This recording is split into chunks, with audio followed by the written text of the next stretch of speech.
Antes de mais, muito boa tarde, ou seja, eu me traz aqui ao meu projeto Doutoramento, que é sobre o hóquei patins no período do Estado Novo, a ascensão e internacionalização, 1930-1952.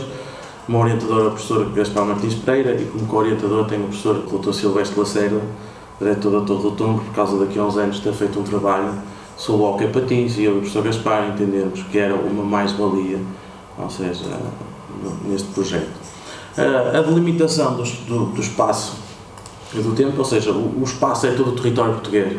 Claro, quando falamos em todo o território português, incluímos também aqui o espaço colonial, não é? Neste caso, principalmente Moçambique, apesar de não ser neste período que nós vamos estudar que o hóquei moçambicano tem uma grande projeção, mas pensamos que é neste período que ele ganha bases por variados motivos, ou seja, como o facto de ser num período de grande crescimento, a questão de Lawrence Marx, o grande crescimento que a cidade tem, mesmo do ponto de vista administrativo, o que leva muita gente que vai de Portugal para Moçambique, e alguns desses são jogadores de hóquei patins.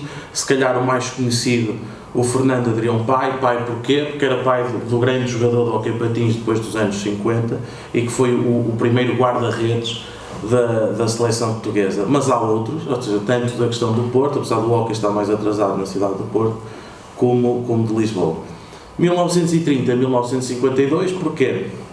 1930 é a primeira participação de uma seleção portuguesa num campeonato da Europa de hóquei patins, realizado em Inglaterra, onde todos os jogadores dessa seleção são do Sport Lisboa e Benfica, e eles conseguem este feito, porquê? Porque conseguem um empréstimo de maneira a levar os jogadores, e depois há várias situações caricatas nesta viagem, mas se calhar aquilo que mais importante e que interessa referir aqui é que eles vão trazer várias coisas dessa competição. Uma delas é a atualização das regras do hóquei patins, outra delas é a questão do material do hóquei patins. Os portugueses vão para lá ainda com patins de fivelas, e há uma descrição que é quando o Fernando Adrião faz uma defesa, o patinho andou no ar 2 metros e toda a gente meteu as mãos à cabeça para não levar com o patinho, quando os ingleses já usavam o chamado patim-bota, não é? Que é o ano passado, o material que hoje se utiliza.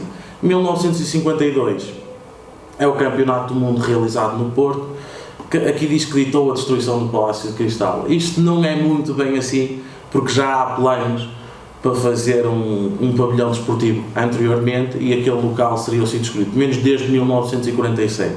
Uma solução era recuperar o Palácio de Cristal e fazer lá um pavilhão desportivo, ou seja, isto foi feito em Lisboa com a questão do pavilhão que estava, o atual pavilhão Carlos Lopes, que é o pavilhão da exposição do centenário do Brasil, depois é ali montado para apresentações, para exposições industriais, e depois é reutilizado em 1947 para a realização do Campeonato do Mundo 47, que foi realizado em Lisboa. Mas não deixa de ser curioso o facto do primeiro sítio onde se jogou hóquei no Porto, pelo menos que esteja documentado, foi na nave do Palácio de Cristal. Neste período acontecem também várias coisas, ou seja, como é organizado já nos anos 40 o primeiro campeonato nacional, e também se dá um crescimento da modalidade em Lisboa, ou seja, para os arredores da cidade de Lisboa, chegando, por exemplo, a Sinta, a Paço de Arcos. Na cidade do Porto, curiosamente, o hóquei patins começa a ter algum peso, por assim dizer, principalmente a partir do final dos anos 30, e que depois permite ali nos inícios dos anos 40 ter o primeiro campeonato nacional. No entanto, não era uma modalidade, podemos dizer assim, com grande peso, aliás, porque dos grandes clubes só temos o Sport Lisboa e Benfica, sempre em atividade. Por exemplo, o Sporting é campeão nacional e desiste da equipa de hóquei patins. A justificação, ou seja, a história do desporto em Portugal, no período do Estado Novo, mas acho que não só, também no que está para trás, é muito marcada pela investigação do futebol, esquecendo um bocadinho as outras modalidades. Pensámos que o hóquei patins, dado o sucesso internacional, acho que é uma modalidade que justifica o maior interesse. E depois perceber de que forma é que o Estado Novo se serviu deste sucesso internacional para fazer propaganda, por assim dizer. Aqui um bocadinho da bibliografia vai sendo publicado em Portugal, ou seja, nós vemos aqui, ali temos uma história do desporto em Portugal. Por acaso aborda até várias questões e várias modalidades, só que o hóquei patins não é referido. Depois também sobre o futebol e sobre o profissionalismo no futebol, a pureza perdida do desporto, que é a tese de doutoramento do Raul Pomar, que depois resulta na edição deste livro. E depois também a questão do futebol e o colonialismo do Nuno Domingos, que acho que é a tese de doutoramento dele, que também já aborda um bocadinho sobre a questão colonial. Entre outras, estas são algumas que eu fiz só de referência. Depois aqui a questão também da bibliografia específica, ou seja, estas obras, a maior parte delas têm a particularidade, principalmente aquelas duas que estão ali, de serem inseridas em organizações de campeonatos do mundo. A primeira, do Silvestre Lacerda, em 1991, se não estou em erro, no campeonato que se realizou no Palácio, no atual Pavilhão Rosa Mota, em que é, no fundo, é inserido nestas comemorações a publicação desta obra, em que podemos dizer que é das únicas, ou seja, que segue os parâmetros historiográficos, por assim dizer. A segunda, de Luís Gouveia, é por causa do campeonato inserido no Campeonato do Mundo de 2003, em Oliveira das Meias, e depois aqui este livro, que é um conjunto dos campeonatos do mundo de hóquei patins, onde nós temos essencialmente dados estatísticos, quem foram todos os jogadores que foram participando e todas as seleções que foram participando nos campeonatos do mundo, e depois, por fim, também do Fernando Castro, a história do hóquei patins em Portugal, que, se não estou em erro, tem quatro volumes. Do ponto de vista do levantamento, ou seja, é uma obra bastante descritiva, do ponto de vista também do levantamento de fontes etnográficas, é uma obra fantástica, e o autor faz referência de onde retira tudo, e podemos ter uma ideia como é que o hóquei patins se alastrou pelo país. No entanto, e um bocadinho do que nós queremos também fazer é tentar perceber qual é que foi o critério que levou ao hóquei se desenvolver em alguns pontos do país. A problemática nós resumimos assim, ou seja, com o hóquei patins, porque é o tema central do nosso estudo, embora no hóquei patins depois também podemos separar isto na questão dos clubes e na questão das seleções nacionais, que são coisas totalmente, ou seja, o impacto que tem perante o público é totalmente diferente, mas depois também não podemos esquecer a questão do lazer. E a questão do lazer porquê? Ao contrário, se calhar, do futebol, o hóquei patins também está ligado à patinagem. E nesta época, uma coisa curiosa para nós termos um bocadinho a noção, que é o hóquei patins em Lisboa é bastante forte, no Porto pouco se fala de hóquei patins. No entanto, já existem rings de patinagem no norte do país. Só que a verdade é que o hóquei vai ser muito mais forte sempre em Lisboa, pelo menos neste período. Para termos a ideia, a primeira equipa campeã do norte do país nacional, o Futebol Clube do Porto, em 1983. E acho que isto demonstra um bocadinho o atraso do hóquei patins no norte do país. Depois, outra questão do lazer é que há construções de rings, ou seja, de privados. Isto demonstra que era uma modalidade, quer dizer, que a patinagem era uma forma de lazer e rentável, porque senão não tínhamos. Uma das coisas que eu acho que prova isto é o facto de no Parque Maia existir um ringue de patinagem, onde chegam a ser feitos alguns jogos oficiais, mas depois também as entidades públicas, não é? A questão das câmaras municipais e das sociedades de propaganda do turismo fazerem os seus rings de patinagem. Isto, por exemplo, acontece em Sintra, acontece em Espinho, por exemplo, que depois também o que tentamos fazer é um estudo de caso para o caso de Espinho e para o caso de Sintra, embora Sintra seja aquilo que Silvestre Lacerda refira como a segunda fase do hóquei patins em Portugal, ou a fundação de clubes para a prática do hóquei patins, se não estou em erro, 39-40. A Académica de Espinho é dessa época, só que corresponde a uma primeira fase de formação de clubes na parte norte do país. Esta questão dos rings também é bastante importante, porque, por exemplo, na Inglaterra, no final da Primeira Guerra Mundial, temos uma diminuição dos rings de patinagem. Em Portugal, no período entre guerras, principalmente a partir dos anos 30, temos um boom do crescimento ou da construção de rings de patinagem. Esta questão mais ligada aos rings públicos, nós entendemos que entra um bocadinho nas políticas do lazer do Estado Novo nas políticas do lazer de uma classe média, não é? Até pelo facto de vermos rings de patinagem no Parque Mayer, as cidades ou os sítios onde eles estão localizados, a questão de Paço de Arcos, a questão de Sintra, a questão de Espinho, que são sítios frequentados normalmente por uma classe média, que também é isso que vamos tentar comprovar, ou seja, é que o hóquei patins é uma modalidade de uma classe média.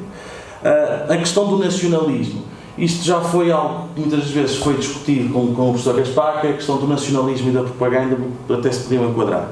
Aquilo que eu defendo é, com base na teoria das sensações miméticas do Nogueira, aliás, que é a questão de este nacionalismo é inato por parte do público, é o público que leva ao crescimento do hóquei patins. E aqui também entramos naquela separação que eu fiz na alcada entre seleções e clubes. Ou seja, vai ser a seleção nacional que vai levar a estas manifestações, principalmente com os títulos de 47, 48, 49 e 50, que são 4 anos em que Portugal seguidamente é campeão do mundo, que vai levar ao Estado Novo a ver ali uma porta de abertura para pegar na modalidade e fazer propaganda. Um dos exemplos da propaganda que o Estado Novo faz é a necessidade que eles têm, por exemplo, de levar os campeões do mundo, não é, do hóquei patins às colónias. É? Acho que isto é uma das grandes provas da propaganda que o Estado Novo vai fazer à modalidade. O universo documental, ou seja, nós decidimos escolher um jornal generalista de Lisboa e um do Porto, no caso de Lisboa, o Diário de Lisboa, e no caso do Porto, o Comércio do Porto, por acharmos serem jornais com bastante tiragem na época, bastante representativos, e depois com a vantagem também, por exemplo, no caso do Diário de Lisboa, ser possível consultar online. Depois, no caso dos jornais esportivos, a revista Stadium, ao Stadium, e o jornal o Sporting. No caso da revista Stadium, também ao Stadium, há a vantagem de também a segunda série estar digitalizada, porque eram jornais altamente representativos, e depois também há a possibilidade de consultarmos outros jornais em determinados períodos que nós percebemos que são importantes, podemos complementar este universo. Outras fontes, o Boletim da Direção-Geral de Educação Física, Desportos e Saúde Escolar, e depois também as publicações ligadas à Universidade Portuguesa e mesmo à FNAP, embora curiosamente o hóquei patins não é um desporto muito abraçado pela FNAP, até pelo número de praticantes era muito pouco, e isto também acho que se deve àquela questão que é, para jogar hóquei patins nós precisamos primeiro de saber patinar e só depois podemos jogar, e mesmo quando vamos jogar hóquei patins podemos saber patinar muito bem e podemos não saber jogar o desporto em específico.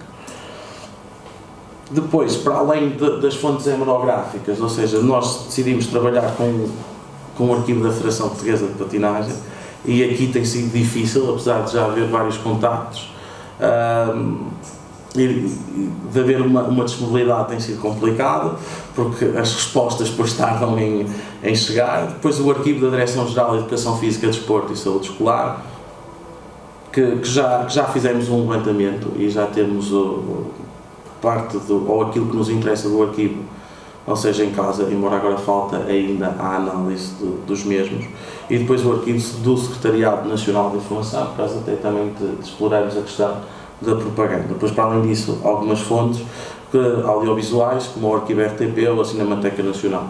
Um dos problemas que temos encontrado na questão da Cinemateca é que muitas das vezes existe os fecheiros de vídeo, mas as fitas sonoras perderam-se e só temos a imagem, mas acho que já dá para termos uma ideia e para fazermos uma interpretação daquelas imagens, como por exemplo temos o pavilhão dos esportes, o pavilhão Rosa Mota, completamente cheio de gente, e depois há a particularidade que aquele campeonato de hóquei patins acaba por ser disputado as finais num armazém de conservas em Matosinhos, porque a cúpula ainda não está pronta e realmente houve umas fortes chuvadas que inundaram o ringue e não era possível jogar a modalidade. Depois, para terminar, algumas das dificuldades que temos encontrado, os arquivos a consultar estão quase todos localizados em Lisboa, mas isso já sabíamos à partida, não é? Mas acaba por ser sempre uma dificuldade.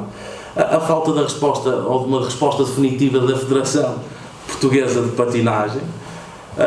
Outra questão é que os arquivos não estão organizados, ou seja, o que nos leva a ver tudo, não é, para selecionarmos aquilo que queremos. E depois também, eu acho que esta é a maior dificuldade, que é principalmente o facto de trabalhar com jornais diários, ou seja, a questão do tempo, porque é muito moroso ver os jornais diários e não temos.